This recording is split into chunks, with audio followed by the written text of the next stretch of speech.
जय Hind and hello guys, स्वागत है आपका आपके अपने YouTube चैनल ज्ञानदेह होस्ट में। और इस वीडियो में मैं आपको बताने वाला हूं स्टाफ सिलेक्शन कमीशन यानी कि SSC selection post phase 13 online form 2025 के बारे में, जहां पर आपको latest and last date update के साथ में फॉर्म को कैसे फिल करना है इसके बारे में संपूर्ण जानकारी दी जाएगी। और अगर आप ओल्ड कैंडिडेट है और अगर आप न्यू कैंडिडेट है तो आपको कैसे फॉर्म को भरना है उसके बारे में संपूर्ण जानकारी दी जाएगी। यानी कि चाहे आप ओल्ड कैंडिडेट हो चाहे आप न्यू कैंडिडेट हो, आपको बताया जाएगा कि कैसे आपको आधार ओटीपी वेरिफिकेशन करना है, कैसे आपको फेस ऑथेंटिकेशन करना है, कैसे आपको आपका फोटो अपलोड करना है, साइन अपलोड करना है। इसके बारे में संपूर्ण इन्फॉर्मेशन इस वीडियो के अंदर आपको मिलेगी, इसलिए आपको वीडियो को पूरा देखना है। और अगर फिर भी कोई सवाल डाउट रह जाए तो आप कमेंट के माध्यम से पूछ लीजिएगा। गाइज, मैंने आपको इस वीडियो के डिस्क्रिप्शन में हमारी ऑफिशियल वेबसाइट jobsgyan.in का लिंक दिया है। लिंक आप जैसे ओपन करेंगे तो आपको जानने को मिलेगा कि इसमें 2423 पोस्ट निकाली गई है। इसके फॉर्म आप 23 जून 2025 तक भर पाएंगे, यानी कि आपके पास यहाँ पर 1 से 2 दिन ही है फॉर्म को भरने के लिए। तो जितना जल्दी हो सके फॉर्म को भर लीजिए, क्योंकि मुझे नहीं लगता कि इसकी लास्ट डेट आगे बढ़ेगी। इसलिए आपको यहाँ पर जल्दी से जल्दी फॉर्म को भर लेना है। और अगर दिन में कोई इशू आ रहा है फॉर्म भरने में वेबसाइट पर, तो आप रात में ट्राई कीजिएगा 12 बजे, 1 बजे, 2 बजे, क्योंकि उस वक्त ट्रैफिक बहुत कम होगा वेबसाइट के ऊपर और आप अपना फॉर्म स्मूथली फिल कर पाएंगे। फिर आप देख सकते हैं कि कौन सी कैटेगरी के लिए कितनी वैकेंसी निकाली गई है। एंड इसमें यहाँ पर 3 लेवल पर वैकेंसी है, मैट्रिक, इंटरमीडिएट और ग्रेजुएशन। और अगर आपको मल्टीपल लेवल पर अप्लाई करना है तो आप यहाँ पर वो भी कर सकते हैं, बट आप एक लेवल पर एक ही पोस्ट पर अप्लाई कर सकते हैं। अब आप यहाँ पर फीस की इंफॉर्मेशन चेक करेंगे। इसके अलावा गाइज आपका एग्जाम पैटर्न यहाँ पर दिया है, सिलेबस यहाँ पर दिया गया है। और साथ ही साथ मैंने जो फेस ऑथेंटिकेशन है, अगर उसमें आपको कोई इशू आ रहा है तो उसको लेकर के एक स्पेशल वीडियो बनाई हुई है, आप इस वीडियो को वॉच कर लीजिएगा। इसमें मैंने बहुत ही अच्छे से बताया कि आपको फेस ऑथेंटिकेशन का प्रोसेस अपने मोबाइल से कैसे करना है, कौन सा ऐप डाउनलोड करना होगा, उसके बाद में क्या चीज़ें करनी होगी। तो सभी इंफॉर्मेशन इस स्पेशल वीडियो के अंदर आपको मिल जाएगी। अभी आप यहाँ पर इंपोर्टेंट लिंक के सेक्शन में आएंगे और अप्लाइंग ऑनलाइन लिंक ओपन करेंगे, देन आपके सामने एसएससी की ऑफिशियल वेबसाइट आ जाएगी। अब यहाँ पर आने पर मैं आपको बता दूं कि अगर आपने इस वेबसाइट के ऊपर पहले से रजिस्ट्रेशन करके रखा है, यानी कि आपका अकाउंट पहले से बना हुआ है, तो आप लॉगिन और रजिस्टर इसके ऊपर क्लिक करेंगे। यहाँ पर आपका रजिस्ट्रेशन नंबर डालेंगे जो कि आपको रजिस्ट्रेशन करने के बाद में मिला था, फिर अपना पासवर्ड डालेंगे और एक कैप्चा कोड डाल करके लॉगिन कर लेंगे। पर गाइज, अगर आप रजिस्टर्ड तो है और आपको आपका रजिस्ट्रेशन नंबर या फिर पासवर्ड याद नहीं है, तो आप कैसे इसमें लॉगिन करेंगे? इसके लिए आपको फॉरगॉट पासवर्ड के ऊपर क्लिक करना है, गेट वेरिफिकेशन कोड ये वाला ऑप्शन टिक करके कंफर्म करना है। और इसके बाद आप यहां पर जो आपकी डेट ऑफ बर्थ आपने फॉर्म के अंदर भरी थी वो डेट ऑफ बर्थ सेलेक्ट करेंगे। आपका 10th का बोर्ड आपने रजिस्ट्रेशन करते समय कौन सा सेलेक्ट किया था वो 10th का बोर्ड सेलेक्ट कर लेंगे। फिर आपको आपके रजिस्टर्ड ईमेल आईडी या फिर नंबर को एक चीज यहां पर डालनी है और गेट वेरिफिकेशन कोड के ऊपर क्लिक करना है। इसके बाद आपके नंबर और ईमेल दोनों के ऊपर ओटीपी जाएगा। कोई भी आप एक ओटीपी डाल करके जैसे ही सबमिट करेंगे तो आपको डिस्प्ले के ऊपर आपकी रजिस्ट्रेशन नंबर देखने को मिलेगा और आप एक न्यू पासवर्ड क्रिएट कर लेंगे। न्यू पासवर्ड कैसा हो उसका एग्जांपल आप देख लीजिए। पासवर्ड के अंदर इंग्लिश का कैपिटल लेटर, स्मॉल लेटर, एक स्पेशल कैरेक्टर और साथ ही डिजिट, कुछ इस तरह का पासवर्ड आप बना लेंगे और उसके बाद उसको सबमिट कर देंगे तो आपका यहाँ पर पासवर्ड बन जाएगा। और फिर आप यहाँ पर इसमें इस इंफॉर्मेशन का इस्तेमाल करके जो कि अभी आपने फॉरगेट की है लॉगिन कर लेंगे। लॉगिन करने के बाद में गाइज आपके सामने आपका डैशबोर्ड आ जाएगा। अभी ये जो मैं जानकारी दे रहा हूँ ये उन कैंडिडेट के लिए दे रहा हूं जो कि पहले से इस वेबसाइट के ऊपर रजिस्टर्ड है। इसके बाद में मैं बताऊंगा कि अगर आप पहली बार इस वेबसाइट का इस्तेमाल करके फॉर्म को भर रहे हैं तो कैसे आपको प्रोसेस को फॉलो करना है। तो जैसे ही आप पहले से रजिस्टर्ड कैंडिडेट लॉगिन करेंगे अपनी लॉगिन इन्फॉर्मेशन का इस्तेमाल करके, तो आपको आधार वेरिफिकेशन करने के लिए क्या करना होगा, क्योंकि जब तक आधार वेरिफिकेशन नहीं होगा तब तक आप फॉर्म अप्लाई नहीं कर पाएंगे। तो आपको यहाँ पर एडिट रजिस्ट्रेशन डिटेल्स इसके ऊपर क्लिक करना होगा। इसके ऊपर क्लिक करने के बाद आप यहाँ पर देख सकते हैं कि आधार ओटीपी वेरिफिकेशन का ऑप्शन आपके सामने एक्टिव है। आप यहाँ पर ये जो पैराग्राफ है इसको अगर हिंदी में देखना चाहे तो हिंदी के अंदर टिक करके पढ़ सकते हैं, क्योंकि बेसिकली ओटीपी वेरिफिकेशन है। सुनना चाहे तो सुन भी सकते हैं, तो आप यहाँ पर टिक कर दीजिएगा। और उसके बाद में आपको सेंड ओटीपी के ऊपर क्लिक करना है। देन जो आपने आधार नंबर के साथ में आपका फ़ोन नंबर लिंक किया हुआ है उसके ऊपर एक ओटीपी जाएगा, वो आप यहाँ पर डालिएगा और वेरीफाई ओटीपी के ऊपर क्लिक करके वेरीफाई ओटीपी कर दीजिएगा। अब आप यहाँ पर देखेंगे Aadhaar verified successfully, click okay to save personal details, तो आप यहाँ पर ओके कर दीजिए। दीजिएगा और उसके बाद में यहाँ पर आपके सामने इस तरह से जानकारी सेव हो जाएगी। अब आप ओके कर दीजिए। अब आप फिर से डैशबोर्ड के ऊपर आ जाएंगे और अब आप यहाँ पर जिस भी एप्लीकेशन पर अप्लाई करना चाहे कर सकते हैं। अभी हम यहाँ पर बात करेंगे उन कैंडिडेट की जो कि पहली बार इस वेबसाइट का इस्तेमाल करके कोई फॉर्म भर रहे हैं। तो आप यहाँ पर आएंगे जहाँ से आपको लॉगिन करना है और आप यहाँ पर क्योंकि फ्रेशर है तो आपको न्यू यूजर के सामने जो रजिस्टर नाउ है इसके ऊपर क्लिक करना है। रजिस्टर नाउ के ऊपर क्लिक करने के बाद इस तरह से आपके सामने इंस्ट्रक्शंस आएंगे। अब आप यहाँ पर कंटिन्यू कर दीजिए। कंटिन्यू करने के बाद अब आप यहाँ पर देख सकते हैं कि आपके सामने आधार ओटीपी का जो एक सेक्शन है यहाँ पर डाल दिया है। अगर आप पहले से रजिस्टर्ड कैंडिडेट है तो गाइज जब आप लॉगिन करेंगे उस वक्त आपको ये ओटीपी वेरिफिकेशन करना होगा। बट आप तो फ्रेशर है, पहली बार इस वेबसाइट का इस्तेमाल करके फॉर्म भर रहे हैं तो इसलिए आपको ये चीज़ अब पहले ही करनी है जो कि 2 जून से स्टार्ट हो रही है। तो यहाँ पर पूछेगी कि आपके पास आधार कार्ड है। अगर है तो आप यस करके अपना आधार नंबर डालेंगे, उस नंबर को दोबारा डाल करके वेरीफाई करेंगे, यहाँ पर टिक करेंगे। अगर आपको जो इन्फॉर्मेशन यहाँ पर इंग्लिश के अंदर ये पैराग्राफ दिया गया है इसको हिंदी के अंदर पढ़ना है या फिर सुनना है तो आप स्विच टू हिंदी के ऊपर क्लिक करके इस ऑडियो वाले निशान के ऊपर क्लिक करके इसको सुन भी सकते हैं। एंड उसके बाद गाइज आपको सेंड ओटीपी के ऊपर क्लिक करना है। अगर गाइज आपके पास आधार नहीं है तो आप यहाँ पर इस पहले वाले ऑप्शन में नो करके इनमें से कोई एक आईडी दे सकते हैं। जैसे कि आप यहाँ पर देख सकते हैं Aadhaar card, voter ID card, PAN card, driving licence, government ID card, तो इनमें से कोई भी एक आईडी आप दे दीजिएगा। फिर जैसे कि यहाँ पर please upload date of birth proof, जिसमें कि आप birth certificate, school living certificate, certificate of date of birth, इनमें से आपको एक सर्टिफिकेट देना होगा डीओबी प्रूफ के लिए। फिर एड्रेस प्रूफ के लिए आप इनमें से कोई एक आईडी दे सकते हैं। उसके बाद आप यहाँ पर आपका फोटो अपलोड करेंगे। उसके बाद आप देखेंगे अपलोड जेंडर प्रूफ, आपको जेंडर प्रूफ भी देना होगा जिसमें कि आप Aadhaar card, voter ID card, birth certificate, school living certificate, इनमें से कोई भी एक चीज़ दे सकते हैं। तो ये सभी चीज़ें आपको देनी होगी अगर आप आधार के अलावा किसी और अन्य आईडी का इस्तेमाल करके इसमें रजिस्टर हो रहे हैं। पर अगर आपके पास आधार है तो सिंपली इसमें यस करके अपना आधार नंबर डाल करके दोबारा डाल करके यहाँ पर टिक करके सेंड ओटीपी के ऊपर क्लिक कीजिएगा। इसके बाद जो ओटीपी आपके नंबर के ऊपर गया है वो नंबर जो कि आपने आधार के साथ में लिंक करके रखा है वो आप यहाँ पर डालिएगा और वेरीफाई ओटीपी इसके ऊपर क्लिक कीजिएगा। जैसे आप इसके ऊपर क्लिक करेंगे तो देखेंगे सक्सेस यानी कि ओटीपी वेरिफिकेशन हो चुका है। अब आपको यहाँ पर जो आपका नाम है वो 10th के सर्टिफिकेट के अकॉर्डिंग भरना है। पूरा नाम आप यहाँ पर डाल दीजिएगा। इस नाम को दोबारा डाल करके आपको वेरीफाई कर देना है। फिर आपसे पूछे 3 पॉइंट में कि क्या आपने कभी आपका नाम बदला है, अगर हाँ तो यस, नहीं तो आप नो करेंगे। फिर आपका जेंडर सेलेक्ट कर लेंगे, उसको दोबारा सेलेक्ट करके वेरीफाई करेंगे।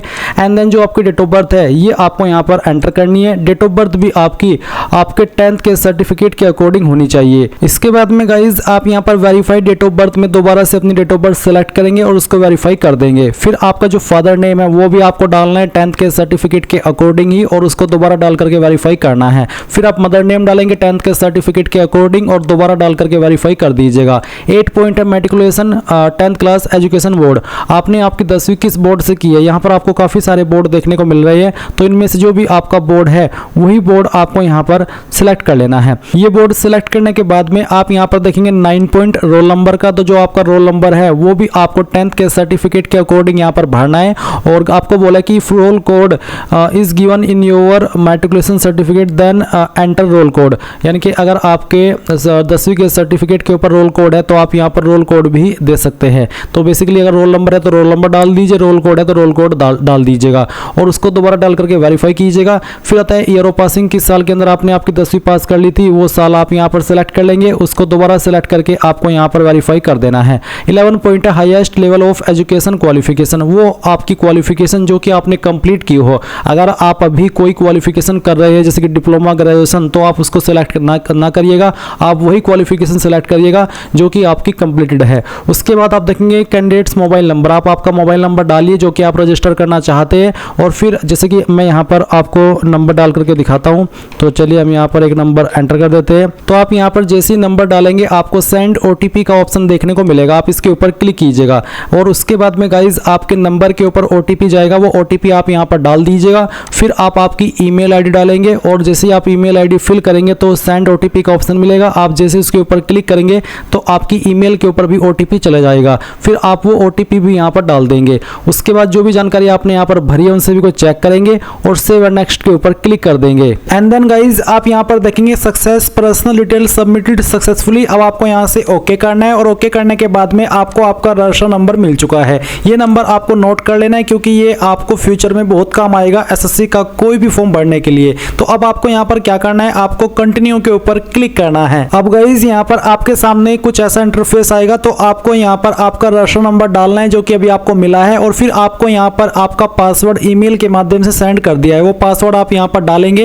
एंड उसके बाद में जो कैप्चा कोड आपको दिखाई दे रहा है आपके डिस्प्ले के ऊपर, वो आप यहाँ पर डालिएगा एंड देन साइन इन के ऊपर क्लिक कीजिएगा। इसके बाद में यहाँ पर आपको बोला है please set a new password, तो आपको यहाँ पर एक नया पासवर्ड बनाना है, बट पहले आप यहाँ पर आपका ओल्ड पासवर्ड डालें जो कि अभी आपको ईमेल के माध्यम से मिला। एंड देन फिर आप एक न्यू पासवर्ड बनाएंगे जिसमें कि आपको यहाँ पर एक इंग्लिश का कैपिटल लेटर कम से कम एक, स्मॉल लेटर कम से कम एक, ज्यादा कितने भी रख सकते हैं, एक नंबर और कोई एक स्पेशल कैरेक्टर। एग्जांपल मैं आपको यहाँ पर देकर के दिखाता हूँ, आप देख लीजिए। कुछ इस तरह का पासवर्ड आप बना लीजिएगा जिसमें कि इंग्लिश का कैपिटल लेटर भी है, स्मॉल लेटर भी है, स्पेशल कैरेक्टर भी है और डिजिट भी है। तो ये पासवर्ड बनाने के बाद में आप उसको दोबारा यहाँ पर डाल करके वेरीफाई कर दीजिए। फिर आपको यहाँ पर एक सिक्योरिटी क्वेश्चन सेलेक्ट कर लेना है एंड उसका आंसर आपको आपकी मर्जी के अकॉर्डिंग यहाँ पर दे देना है, और फिर सेकंड सिक्योरिटी क्वेश्चन आपको सेलेक्ट करना है और फिर उसका जो आंसर है वो भी आपको यहाँ पर डाल देना है। एंड उसके बाद गाइज आप सेव एंड नेक्स्ट के ऊपर क्लिक करेंगे। अब आप यहाँ पर देख सकते हैं आपका पासवर्ड सक्सेसफुली क्रिएट हो चुका है। अब आप यहाँ से ओके कीजिए, और ओके करने के बाद में आपको यहाँ पर आपके रजिस्टर नंबर एंड जो आपने पासवर्ड बनाया है उसका इस्तेमाल करके कैप्चा कोड डालना है और लॉगिन के ऊपर क्लिक करना है। इसके बाद आप यहाँ पर देखेंगे एडिशनल डिटेल, तो आपको यहाँ पर पहले आपकी कैटेगरी सेलेक्ट करनी है, SC ST OBC या फिर जनरल, तो जो भी है वो आप यहाँ पर सेलेक्ट कर लीजिए। फिर आपकी कैटेगरी दोबारा सेलेक्ट करके वेरीफाई कर ले एंड देन आप यहाँ पर नेशनलिटी के अंदर सिटीजन ऑफ इंडिया सेलेक्ट कर लेंगे। विजिबल आइडेंटिफिकेशन मार्क्स, आपकी बॉडी के ऊपर वो निशान जिससे आपकी बॉडी की पहचान होती है, तो उस मार्क के बारे में आप यहाँ पर लिख देंगे। अगर नहीं है कोई मार्क तो आप नो मार्क लिख दीजिएगा। अगर आप विकलांग है तो आप इस वाले 5 पॉइंट में यस करेंगे, नहीं तो आपको नो करना है। फिर 6 पॉइंट में आपका जो परमानेंट एड्रेस है वो आपको यहाँ पर इस बॉक्स में लिखना है, और जो आपकी स्टेट है वो यहाँ से सेलेक्ट कर लेनी है, फिर डिस्ट्रिक्ट सेलेक्ट कर लेनी है, और उसके बाद में जो आपका पिन कोड है वो भी आपको यहाँ पर डाल देना है।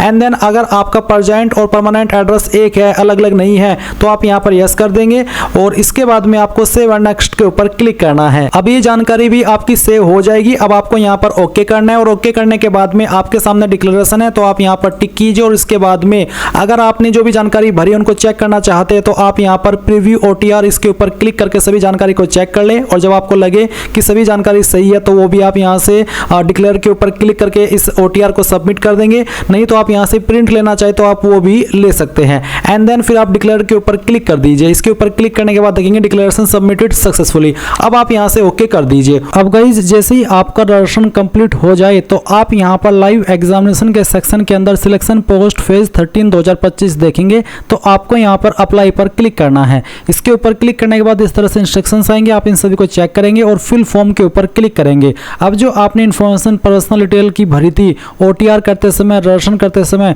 वो आपके सामने है। सभी जानकारी आप चेक करते हुए नेक्स्ट के ऊपर क्लिक कर देंगे, फिर यहाँ से ओके करेंगे। अगेन आपके सामने एडिशनल इन्फॉर्मेशन आएगी जहाँ पर पूछेगी कि आप एक्स सर्विसमैन है आर्म फोर्स के, अगर हाँ तो यस, नहीं तो आपको नो करना है। क्या आप एक गवर्नमेंट एम्प्लॉई है सेंट्रल या फिर स्टेट गवर्नमेंट के, अगर हाँ तो यस, नहीं तो आप 20 पॉइंट में भी नो कर देंगे। फिर आप सेव एंड नेक्स्ट करके यहाँ से ओके कर देंगे। अब आती है एडिशनल इन्फॉर्मेशन 2, जहाँ पर आपको यहाँ पर आपकी प्रेफरेंस देनी है कि आप किस सिटी के अंदर अपना एग्जाम सेंटर चाहते हैं, तो जिसके अंदर भी चाहते हैं वही आपको यहाँ पर सिलेक्ट करना होगा। तो जैसे ही आप यहाँ पर पहली प्रेफरेंस सिलेक्ट करेंगे उसके बाद में आपको यहाँ पर आपकी सेकंड प्रेफरेंस सिलेक्ट कर लेनी है, और फिर आपको थर्ड प्रेफरेंस भी अपनी सिलेक्ट कर लेनी है। ये सिलेक्ट करने के बाद में 22.1 है कि क्या आप एक विकलांग है और आपकी विकलांगता 40% है या उससे ज़्यादा, अगर हाँ तो यस, नहीं तो आप नो करेंगे। अगर आपके सामने ये ऑप्शन एक्टिव नहीं है तो इसका मतलब है कि आप विकलांग नहीं है, अगर एक्टिव है तो आप उनका आंसर करेंगे।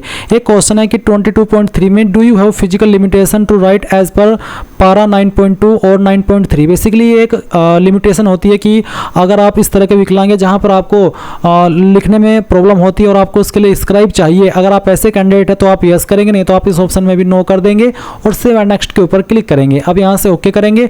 अब आपको यहाँ पर इसमें पोस्ट रिलेटेड डिटेल्स देनी है। तो पहले तो आपको यहाँ पर आपका रीजन सिलेक्ट करना है जिसके अंदर आप चाहते हैं कि आपकी पोस्ट हो, सेंट्रल रीजन, ईस्टर्न रीजन या फिर कौन सा रीजन, तो जो भी चाहते हैं आप वही आपको यहाँ पर सिलेक्ट कर लेना है। फिर आप कौन सी पोस्ट को प्रेफरेंस देना चाहते हैं या फिर कह लीजिए कि कौन सी पोस्ट पर आप अप्लाई करना चाहते हो, पोस्ट आप सिलेक्ट कर लेंगे। जो भी पोस्ट आप यहाँ पर सिलेक्ट करते हैं उस पर अप्लाई करने के लिए क्या क्वालिफिकेशन चाहिए वो भी आप देख सकते हैं, और वो कौन सी पोस्ट है वो भी आपके सामने आ जाएगी। और इसके बाद आप देखेंगे कैंडिडेट्स क्वालिफिकेशन, तो कैंडिडेट की क्वालिफिकेशन क्या है वही क्वालिफिकेशन आप यहाँ पर सिलेक्ट कर लीजिएगा। फिर 27.2 indicate details of any other educational qualification relevant to the post if acquired by you, यानी कि जो आपकी हाईएस्ट क्वालिफिकेशन है इस वाली क्वालिफिकेशन के अलावा कोई अन्य क्वालिफिकेशन है वो आप यहाँ पर बता सकते हैं, नहीं तो आप चाहे तो इस ऑप्शन को खाली छोड़ सकते हैं। फिर 28 पॉइंट एसेंशियल क्वालिफिकेशन, जो भी पोस्ट कोड आपने सिलेक्ट किया या फिर जो भी पोस्ट आपने सिलेक्ट की है उस पर अप्लाई करने के लिए जो जरूरी क्वालिफिकेशन है वो यहाँ पर आपको देखने को मिलेगी। आपको इसके नीचे टिक कर देना है कि हाँ जिस पोस्ट पर मैं अप्लाई कर रहा हूँ उस पर अप्लाई करने के लिए जो जरूरी क्वालिफिकेशन चाहिए वो सब मेरे पास है। फिर 28.1 है कि do you possess required essential qualification for the post, यानी कि जिस पोस्ट पर आप अप्लाई कर रहे हो उस पर अप्लाई करने के लिए जो जरूरी क्वालिफिकेशन है क्या वो आपके पास है, तो आप इसमें यस कर दीजिए। फिर 28.2 do you possess required experience, अगर आप ऐसी पोस्ट पर अप्लाई करें जिस पर एक्सपीरियंस मांगा है तो क्या उस पोस्ट पर अप्लाई करने के लिए जो जरूरी एक्सपीरियंस है वो आपके पास है तो यस करेंगे, नहीं है तो नो करेंगे। और अगर नो करते तो आता है you are not eligible for the post, और फिर या आप यहाँ पर देख सकते हैं नॉट एप्लीकेबल, नॉट एप्लीकेबल का भी माध्यम आप सिलेक्ट कर सकते हैं अगर आपके पास नहीं है। नो करेंगे तो फिर आप एलिजिबल नहीं हो पाएंगे। फिर आता है 29 पॉइंट की क्या आपको आईसीयू के अंदर छूट चाहिए, अगर आप चाहिए तो यस करेंगे, और ये जो छूट मिलती है वो SC ST को मिलती है, OBC को मिलती है, तो आपको चाहिए तो आप यस कर दीजिए और फिर अपनी कैटेगरी सेलेक्ट कर लीजिए। अगर आप ओवर एज नहीं हुए तो नो कर दीजिए और उसके बाद से नेक्स्ट कर दीजिएगा। अब गाइज आपके सामने यहाँ पर फोटोग्राफ एंड सिग्नेचर का सेक्शन आ जाएगा और आप यहाँ पर देखेंगे फेस ऑथेंटिकेशन स्टेटस पेंडिंग, जो कि आपका पेंडिंग है। आप इसको कैसे कंप्लीट करेंगे वो जान लीजिए। आपको बोला है log in to mobile application my SSC, आपको माई SSC ऐप डाउनलोड कर लेना है। फिर गो टू डैशबोर्ड, उसके बाद में गो टू माई एप्लीकेशन और फिर आपको click continue button for respective examination, यानी कि जिस भी एग्जाम के लिए आपको फेस ऑथेंटिकेशन करना है वो एग्जाम सेलेक्ट कर लेना और फिर आपको आधार ऑथेंटिकेशन वेरिफिकेशन पेज पर जाकर के फेस ऑथेंटिकेशन को कंप्लीट करना है। मैं आपको थोड़ा सा बता देता हूँ। आप यहाँ पर अगर SSC की वेबसाइट पर आएंगे तो वहाँ से भी एक नोटिस देखेंगे जो कि application through my SSC mobile app, ये आप नोटिस ओपन करेंगे तो उसमें एक लिंक मिलेगा। ये लिंक ओपन करने के बाद आपके सामने आधार फेस RD इस तरह का एक जो ऐप है वो आएगा, ये आपको डाउनलोड कर लेना है। और डाउनलोड करने के बाद में आप यहाँ पर इसमें फेस ऑथेंटिकेशन एडवाइजर देखेंगे, आपको यहाँ पर टिक करना और प्रोसीड कर देना है। फिर उसके बाद में इस तरह से आपको आपकी जो आईज है वो ब्लिंक करनी है और जैसे ही आपका जो फोटो है वो यहाँ पर कैप्चर कर लिया जाए यानी कि एक्सेप्ट कर लिया जाए तो आप इस तरह से देख सकते हैं। अगर फेस डिटेक्ट नहीं हुआ, ब्लर हुआ तो वो डिटेक्ट नहीं होगा। तो यानी कि इस सॉफ्टवेयर का इस्तेमाल करके आपको अपने मोबाइल से आपका फेस ऑथेंटिकेशन कराना है। जैसे ही आपका फेस ऑथेंटिकेशन हो जाएगा तो फिर गाइज आप यहाँ पर जो आपका फोटो है वो अपलोड करेंगे। लाइव फोटो आपका जो बोला है वो आपका good light and plain background के साथ में होना चाहिए। और मैं आपको यहाँ पर इसके जो इंस्ट्रक्शंस है वो भी दिखा देता हूँ कि किस तरह का फोटो आपका एक्सेप्ट होगा। तो अभी जो आप वीडियो में देख सकते हैं मैं आपको ये दिखा रहा हूँ, ये जो आपके फोटो है इस तरह का फोटो एक्सेप्ट होगा और जो नीचे आपके फोटो ये एक्सेप्ट नहीं होंगे। सिग्नेचर भी देख सकते हैं कि किस तरह का एक्सेप्ट है और किस तरह के रिजेक्ट किए जाएंगे। ये चीज़ें आपको ध्यान में रखनी है। अब आप दिए गए इंस्ट्रक्शंस के अकॉर्डिंग कैप्चर लाइव फोटो इसके ऊपर क्लिक करेंगे और अपना फोटो लाइव कैप्चर कर लेंगे। आप इसको मोबाइल से भी कैप्चर करा सकते हैं। अगर आप इसको मोबाइल से कैप्चर कराएंगे तो इसके लिए आपको प्ले स्टोर में जाकर के माई SSC सर्च करना होगा और इस ऐप को डाउनलोड करना होगा। इसमें आपको जिस भी पोस्ट के लिए अप्लाई करना है वही पोस्ट आपको सेलेक्ट करनी होगी।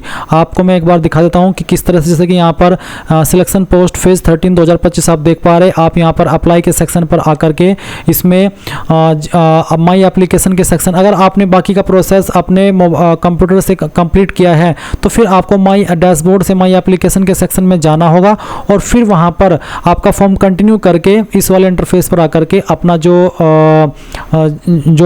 फोटो है लाइव फोटो वो आपको अपलोड करना होगा। ये चीज़ें आपको यहाँ पर समझ में आ गई। और अगर आप कंप्यूटर से करें तो आप कंप्यूटर से भी कर सकते हैं। तो यहाँ पर मेरा लाइव फोटो कैप्चर हो चुका है। इसके बाद में आप सिग्नेचर अपलोड करेंगे। सिग्नेचर का साइज 10 से 20 KB के बीच में रखा है और आप यहाँ पर जो उसका इमेज डायमेंशन है वो भी देख सकते हैं। और रेजोल्यूशन आपका 300 DPI का होना चाहिए, ब्लर्ड नहीं होना चाहिए, नहीं तो रिजेक्ट हो जाएगा। तो यहाँ पर आप देख सकते हैं कि फोटो फाइल भी अपलोड हो चुकी है सक्सेसफुली।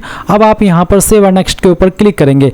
गाइज अगर आपका फेस ऑथेंटिकेशन पेंडिंग होगा तो आप आगे नहीं बढ़ पाएंगे। तो आपको अपने मोबाइल से ये जो प्रोसेस मैंने बताया है फॉलो करके अपना फेस ऑथेंटिकेशन कर लेना है। गाइज यहाँ पर मेरे photo and signature successfully save हो चुके हैं और मैं आपको बता दूं कि मैंने इसमें फेस ऑथेंटिकेशन भी कर लिया है। और इसके बाद में आप यहाँ पर देखेंगे कि आपके सामने प्रीव्यू फॉर्म आ जाएगा, यानी कि जो भी जानकारी आपने रजिस्ट्रेशन से लेकर अभी तक भरी है वो सभी आपके सामने। सभी जानकारी चेक करने के बाद पूरी तरीके से श्योर होकर के आपको सेव एंड नेक्स्ट के ऊपर क्लिक करना है और आई एग्री के ऊपर क्लिक करने के बाद यहाँ पर एक कैप्चा कोड फिल करके जैसे आप सबमिट करेंगे तो आपका फॉर्म फाइनल सबमिट हो जाएगा। तो आप यहाँ पर देख भी सकते से form received successfully, content verification pending. तो आपका फॉर्म इस तरह से सबमिट होगा। अगर आप SC/ST फीमेल है तो आपके सामने कोई पेमेंट करने का प्रोसेस नहीं आएगा, आपको फीस पे करने की आवश्यकता नहीं है। पर अगर आप जनरल OBC है तो आपको यहाँ पर पहले पेमेंट का प्रोसेस फॉलो करना होगा, अपनी एप्लीकेशन फ़ीस जमा करनी होगी। जब आपकी एप्लीकेशन फ़ीस आपके बैंक अकाउंट से कट होगी और यहाँ पर वेबसाइट को अच्छे से रिसीव होगी तो ही आप यहाँ पर इस तरह का इंटरफेस देख पाएंगे। और अब आप यहाँ पर प्रिंट एप्लीकेशन के ऊपर क्लिक करके अपने फॉर्म को प्रिंट कर लीजिए। प्रिंटर न हो तो प्रिंट के सेक्शन पर क्लिक करके अपने फॉर्म को PDF के रूप में सेव कर लीजिएगा। देख लीजिए, जैसे मैं आपने प्रिंट पर क्लिक किया तो PDF के रूप में फाइल ऑटोमेटिकली आपके मोबाइल के अंदर या PC के अंदर डाउनलोड हो चुकी है। तो इसी तरह से आपको ये चीज़ें कर लेनी है। आई होप ये चीज़ आपको क्लियर समझ में आ गई होगी। अगर अभी भी आपको कोई सवाल डाउट हो तो कमेंट के माध्यम से पूछ लेना और जल्दी से जल्दी फॉर्म को भर लीजिएगा। सभी कैंडिडेट को ऑल द बेस्ट उनके एग्जाम के लिए जिन्होंने फॉर्म भर लिया है। Thanks for watching. जय हिंद।